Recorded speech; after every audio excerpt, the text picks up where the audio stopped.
I am back, everyone, and welcome to my amazing garage remodel reveal.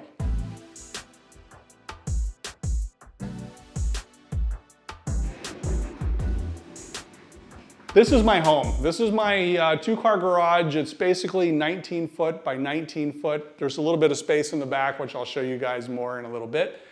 But I've lived here for 15 years, and I've done lots of work in this place. So I've kind of learned what works and doesn't work, and I'm going to share with you guys the functional layout and what I think is optimum for going forward. Aside from knocking this place down and building it twice as big, I think this is as good as it gets. The first thing that gets me really excited is extra outlets. This wall had no outlets previously, so I added 2 quads, one there and one behind the welding tank. That allows me to keep all my tools plugged in all the time. So if I want to walk up to my bench grinder, it's below here on this cover. That's my bench grinder. If I want to turn it on, I can just turn it on. Same with the drill press. It's underneath here. I'll take that off in a minute. The electrical on this wall is on a dedicated 20 amp breaker. So that's where I plug my MIG welder in, for instance. And then my favorite outlet of all is this hanging 4-gang plug.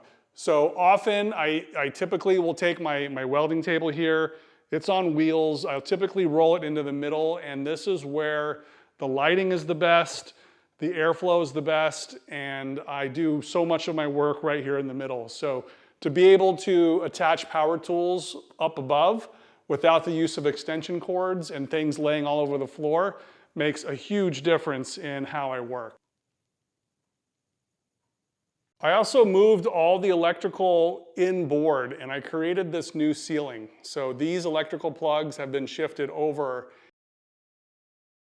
This area has always been open, exposed trusses, and rather than just completely close out and finish the entire ceiling, I only finished the 2 edges. There's about, I don't know, maybe 6 feet, 7 feet on either side. That has created access above to the ceiling area and opened up all this shelving space. This has allowed me to get everything up off the floor. So the same is true on this side. I got all this extra space now. I just sprayed all the rafters black. The ceiling height is a standard 8 feet. So to get something down, it's really not that bad. Basically, I can use these rafters as kind of a handle, and this half ladder is perfect. So I can just grab something, come on down, and things I don't use every day I'll put up here, but this is great storage. Definitely better than having to keep stuff off-site, and really like having everything right here. I did increase the strength of these trusses. They were not level. This garage is about 60 years old, and some things had started sagging. So I did add some either metal straps. There's either metal straps or extra wood framing done to these trusses to make the ceiling relatively flat. In total, it was 11 sheets of drywall, 8-foot sheets. Had to redo some of the drywall on the walls. Some of it was there, but there was just a lot of battle scars in this space. It's just been, like I said, 60 years of abuse and use, and I did my own fair share to it. But now it looks good. I wanted to make the area, more aesthetic, but also easier to keep clean. So semi-gloss paint on the walls, it could either be repainted or wiped down, whatever. This area here is kind of the dirty area where the bench grinder and the drill press are always slinging like oil and stuff. I'm probably gonna get a strip sander, also put it right there. I was going to put like a metal backing or diamond plate back here, but come to find out, that stuff's also hard to clean. It's got so much relief to it, just collects dust, gets scratched, it's hard to polish it. This is FRP wallboard, and it's a plastic material. You cannot puncture it. It's super stiff and heavy. I think the worst thing that can happen to it is like weld splatter because it is a plastic. you probably could do some damage. But because it's a vertical surface, I don't think it's going to suffer that much. We'll see how it goes. And then I also have these rubber baseboards that go all the way around the garage. That makes it easy to mop and pick up stuff that like drill press shavings and all that stuff. It just makes it easier to clean. So yes, it looks nicer, but the main focus here was to be able to maintain it in the long term. Also, this FRP wallboard I got at Lowe's, but it comes with, you can also get this edging that makes the edging look really nice. And then that's the baseboard kind of wrapping around the corners.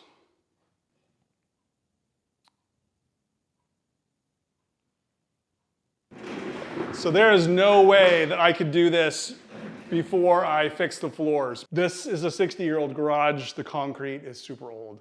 And it doesn't have any major cracks in it, but the issue was it had potholes. And when you're moving around like with a tool cart or a floor jack or a stool like this, inevitably a wheel would get stuck in a pothole and you'd just crash. I filled the potholes with an epoxy and sand mixture. So glad I did that. This one right here is the one that always got me. That was a doozy. But you know, this place has just got lots of battle scars. You can see it's just got, you know, gashes and digs, and it's just an old place. And in order to make this look new again, I think it would have required tons of work. I wasn't interested in putting tons of work into it or spending a ton of money on it. So what I ended up doing is, like I said, fill in all the holes and do a light grind with, I just used a 7-inch, you know, I have a big 7-inch grinder. This is the grinding wheel. I got it at Harbor Freight. It was like 40 bucks, and it is a diamond abrasive wheel. You got to keep it moving around, otherwise you'll dig into the concrete. I don't know if I can find some area right here. Maybe you might be able to see a couple scratches if you're not too careful with the wheel, but this thing will cut lots of concrete. Let me show you a spot, like a high spot, where it went down pretty deep. It went down to the aggregate. As I just felt that it was high, so I was, you know, trying to kind of level a little bit. So it would be possible to do this entire depth and do a like new style concrete, but that's, like I said, tons of work. You really need a big diamond cutter. These dark spots are not oil, it's just like old concrete. And when you put the sealer on it, it just makes everything darker. So it's clean, it's polished, it's high gloss, easy to mop. I would kill an epoxy top coated system. The plasma cutter, the MIG welder, all the cutting and grinding, and basically this is a metal shop. So if I drop something, it's gonna definitely ding in epoxy floors.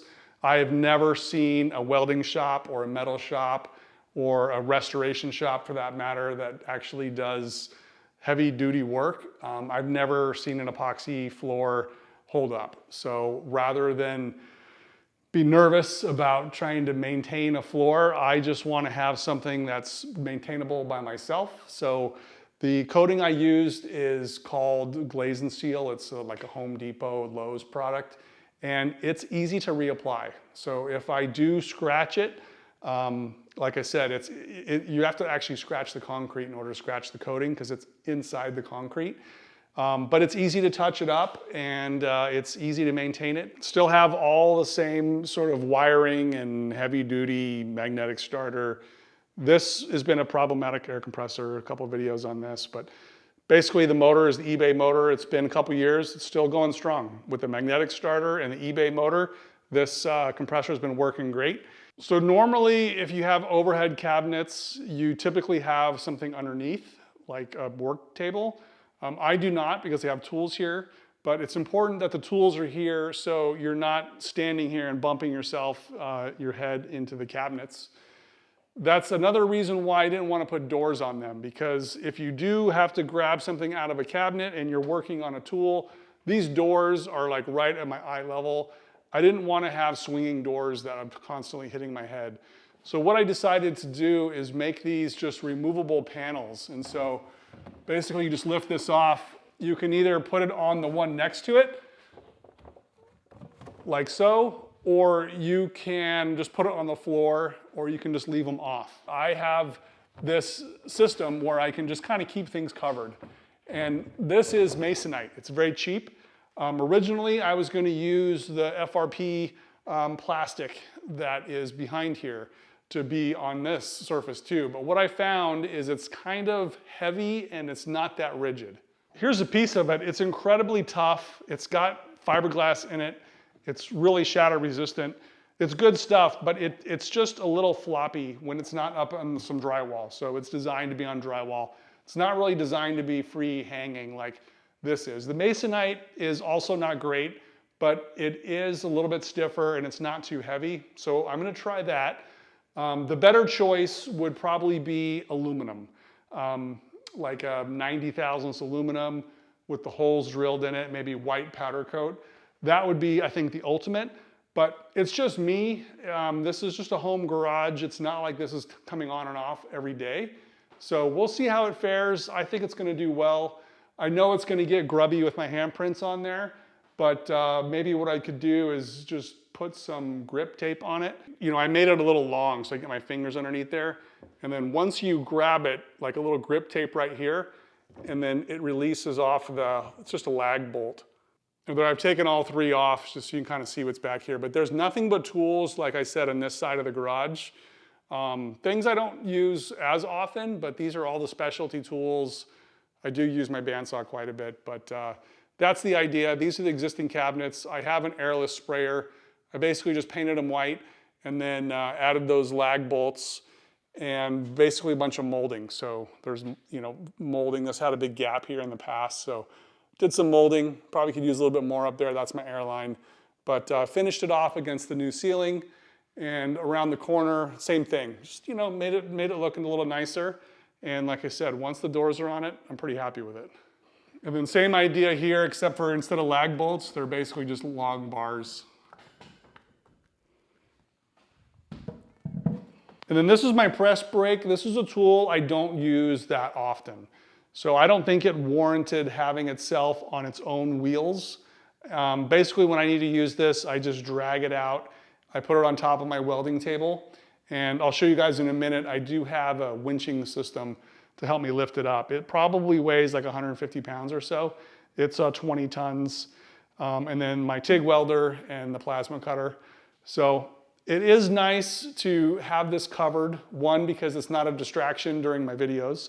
But two, it's just kind of keeps this a dedicated shelf space. I find that if I have like this little space open right here, I am very likely to put down something like a wrench, a part, my phone, a sandwich, whatever. I will set it down. And I find that with this system being covered, it just forces you to kind of put things back where they belong. So we'll see how well this works for me. I'm trying to, you know, become more professional, and so we'll see how this goes. You guys let me know what you think. And then what's behind door number 2, you ask? Nothing too exciting.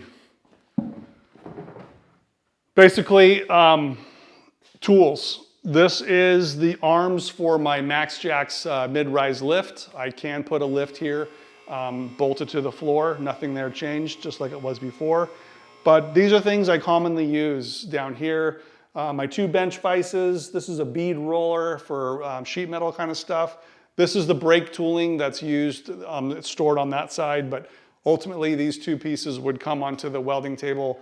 All the blocks of wood. I thought about putting this on the other side of the garage, but it's super handy and I use it a lot. So I decided that I wanted to keep my supply of little wood knickknacks here. And these are basically just knee pads. So if you're working on a car, you're constantly sitting or pushing on your knees. So that's what this is. Try to keep the upper shelf empty. This is another one of those catch-alls, but sometimes you do need a little space to put something so you're not tripping over it. So I'll leave the top open. On the other one, I put a masonite cover on it because I don't want my welder getting dusty.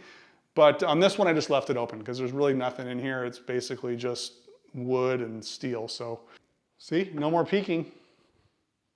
As I always do, a little overkill, I painted the back of my door.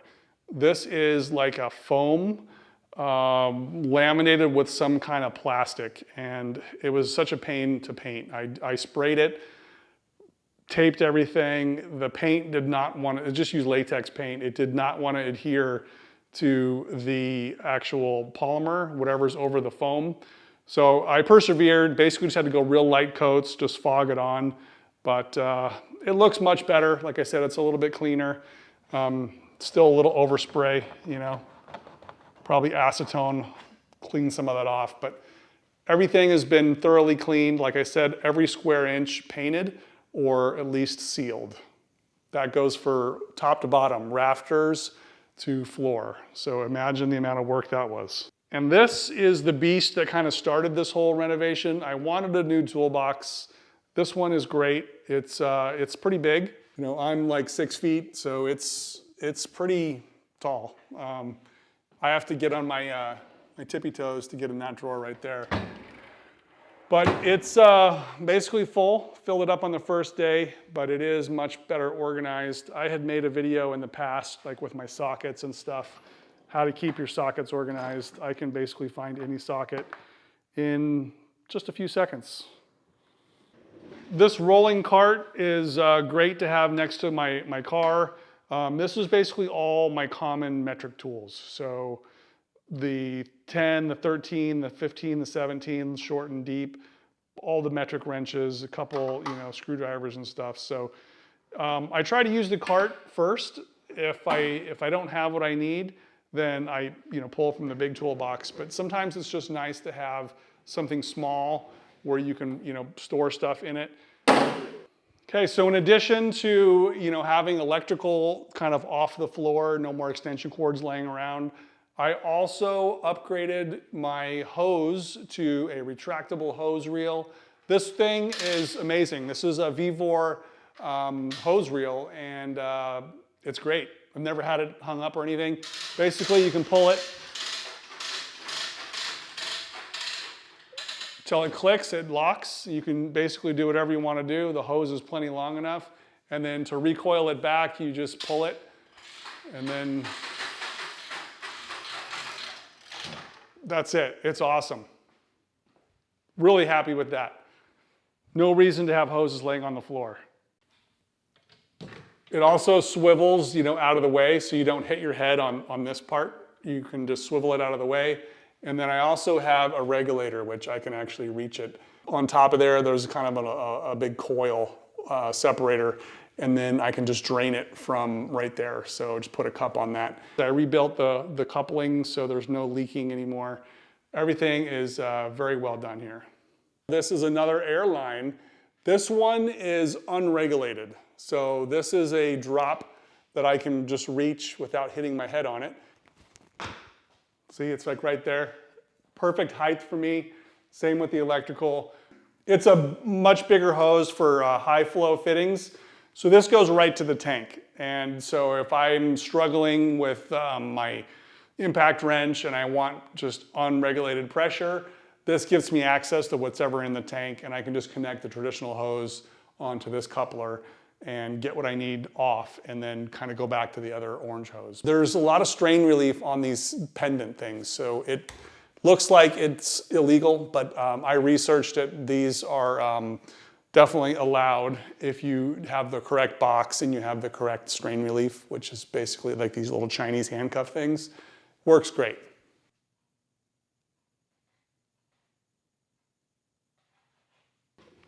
All right, what else is new? It's been so long. Oh, the lights. The lights are revised.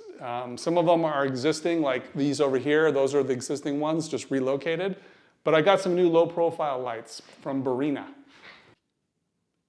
This is a very low-profile area, so when the door goes up, it doesn't get that close to the lights, but it's kind of close. So I wanted a low-profile light. Also, especially like on this side of the garage, this is the side where I have my lift, and the car will never get high enough to actually hit the ceiling. The lift just is a mid-rise lift, it doesn't go that high. But in the event that I have a taller car or whatever, you want to have the most height possible. So that's why I did these low profile lights in this region where the garage door is.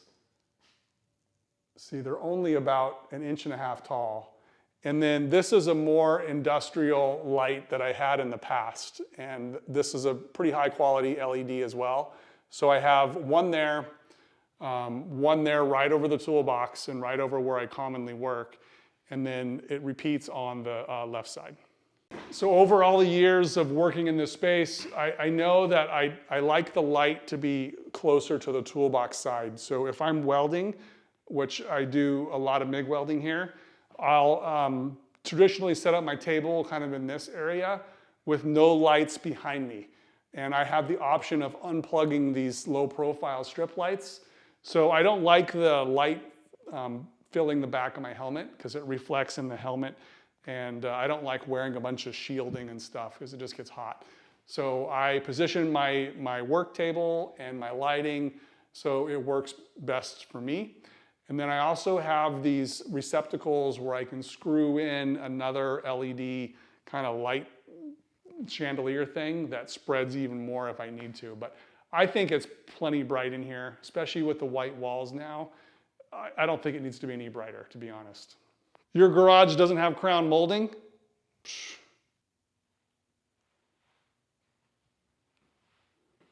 The crown molding is actually hiding a gas line. So I moved a bunch of utilities, but the gas line is still there. In fact, if you look on that end by the garage door, you can see a little bit of it. Basically, that's the gas line to my barbecue, and I didn't want to delete it. So I did delete the water heater. I had a water heater there before. It was a tankless water heater. There's no washer and dryer here in this garage anymore, so I have a sink, but I don't really need hot water. When I did the plumbing for that, I gained a water spout, which is actually connected to our central water softener in the house. So I can wash my car in the driveway with soft water with a dedicated water spout. So that's on the outside of the garage. It's dark right now, so I'll show you that next time. But that's cool. I ended up creating a little bit more of a doorway here. It didn't seem like it had enough support with the extra weight on top, so I put in some extra lumber to kind of keep this from sagging. These are the colors of all my cars. So Irish green, super deep red, Bahama yellow, ice blue metallic, super dark red again. These two reds are actually a little different. They sort of look the same. The Supra red is very dark. Mostly this expresses how cool the colors were in the 60s and 70s and 80s. You know, today we basically just get like white and gray. So that reminds me every time I walk out the door, you know, what cool colors they are. They don't really go that well together on the door, but I don't really care. So that's this section of the space. I hope you like it. This is a big departure for me. You're probably wondering why it took me so long to do this. You know, this gets into the debate of kind of a clean shop versus a dirty shop. And I think both shops are perfectly fine. So over the years, I've been focusing intently on the cars and putting all my effort into those. Now that they're a little bit nicer, I think now's a good time to have a nicer space to work in. Like I said, less clutter, a little bit safer, easier to clean. It's all a big win.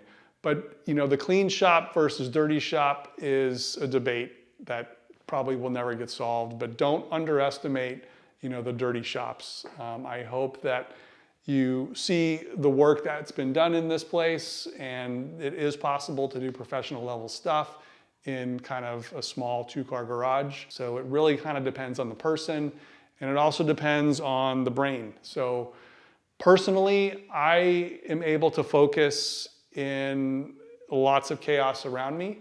Like I said, I've always put a lot of effort into the cars, and the space suffered. But it doesn't really bother me. I don't lose focus. Some people have to have things in perfect order before they can dive into a project. And I appreciate that too. My brain is different. I don't really work like that. But because this is more of a community and different people from all walks of life are watching, I wanted to make it a little bit more on the professional side. It doesn't change the type of work that I do at all. It's not that the tough stuff is not happening anymore. I will continue to do heavy fabrication, metal, painting, all the things, engine swaps, alignments, transmission work, engine work, all the same stuff is gonna happen here. It's just gonna be, like I said, a little easier to clean up and a little bit more focus on the professionalism. If my views go up, I will really kind of be disappointed. I feel like the cars and the work speak for themselves, but if the space and the image makes a difference, then so be it. That's great. I know everybody's different. Now that this is all clean, you're probably wondering, like, did you just throw everything away? Or what happened to all the cool tools that you made? So I'm about to show you the other side, and you're gonna laugh because I didn't really throw anything away. But like I said, this is just me. I work in the space primarily by myself. And what you're gonna see is like what I call a closet. And it's really no different than your house. You know, we all, when I have in-laws or guests over, we all just kind of throw things under the bed, or we throw things in the closet and sort of make it look kind of clean. Well, that's what I've done. So this space here is meant to be the clean kind of YouTube sort of studio. Come on, let me show you. So everything back here is pretty much supplies. It is either things that are being sold, like I have a lot of extra parts. That's part of how I make this hobby work. I do buy and sell a lot of Porsche parts. But there's also like supplies. Some tools like the welder, you know, that's on wheels. But you're gonna see a lot of hardware. This is like raw metal that I use to make a lot of stuff. There's things for sale. There's a bunch of inventory that I have for some businesses. You know, basically I can walk in these aisles, but in the beginning of August, I think I had like 300 listings. I do have a little bathroom too. But yeah, this is basically my supply area. It will ultimately get cleaner as my inventory goes down, but you know, this is nothing but just nuts and bolts and things I need to actually fix things. So not everybody operates the same way I do. I know it's a little bit hypocritical having kind of like that dirty side versus the clean sort of, you know, social media side. But in reality, I think it's pretty common. You're either sending things out for someone else to fix, which I don't do. I fix pretty much everything here. Or you basically are a dealership and you're just swapping parts and you're throwing parts in the trash, which with Porsche stuff, we don't throw stuff in the trash. It all has value. If I don't fix it, someone else will. I just happen to be the guy who fixes stuff. And if you fix stuff, you need the mess and the chaos and the extra bolts and the extra parts. So thank you guys for bearing with me during the break. I'm sure you didn't want to watch me sanding drywall. It is super boring, but I managed to get through it, did it all the work myself, and I hope you guys give it a thumbs up. And going forward, hopefully I can keep it clean. Fingers crossed. See you next week.